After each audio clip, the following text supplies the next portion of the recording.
এই দাদা হইলে হলো কচুর পাতার ভর্তা, বুঝতে পারছেন? গাঁৱত থাকা কত সুবিধা দেখো, ভাত আন্দার কিছু নেই, যায় এক মুঠ কচুর পাতা তুলে আনে ভর্তাকে খাওয়াবে।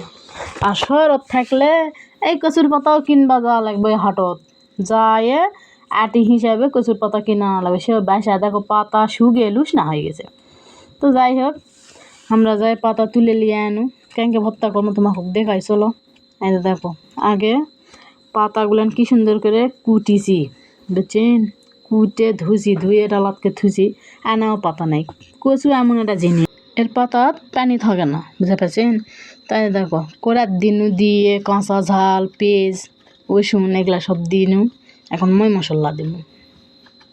তো এই কচুর পাতা ভর্তার একটা বিশেষত্ব আছে, আমার সেই স্বাদ লাগে ইনকে করলে, বুঝতে পারছেন? আমার স্বামীও হেভি পছন্দ করে, আমার উলকপিও হেভি পছন্দ করে। তো কচুটা ইনকে ভর্তা করলে মুখ ধরারও কোনো সুযোগ থাকে না, বুঝতে পারছেন? তো দেখো ঝাল লবণ মশলা সব দিনু, তেল দিনু, এই হলো বিশেষ সিক্রেট। এরা হলো আমের হলো শুটকি, বুঝতে পারছেন? মানে আমচুনা যেটা আমরা কই, এই আমচুনাটা দিলে এমটি এমটি হয়, আবার গলা ধরাটাও থাকে না, হেভি স্বাদ লাগে। যাই হোক ইনকে দিয়ে পানি দিনু গোল গোল করে। তো পানি অবশ্য বেশি দেওয়া লাগবে না, পানি বাড়ায়। এইটা দেখো ইনকে এখন নিয়ে যায় চুলার দিয়ে ভর্তা, হ্যাঁ ভর্তা হয়ে গেছে, বুঝতে পারছেন? তো যাই হোক ভর্তা করাটা তোমার হোক দেখানো না, ভর্তা হয়ে গেছে। এই দেখ খুরত করে লিয়ে আসে এটি থুসি, থুয়ে দেখাচ্ছে। আমি এখন ভাবছি গরম ভাত দিয়ে এটা এখন খাওয়া লাগবে। তো তারপর দেখো এই ভর্তা তো সেই হয়েছে, কাটা আটা হয়েছে।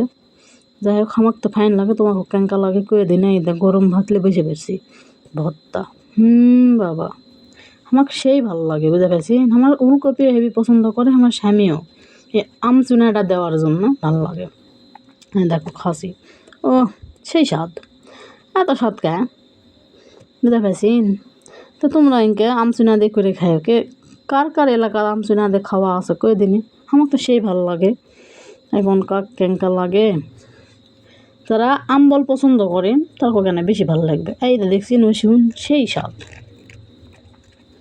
হেবি ভালো লাগে।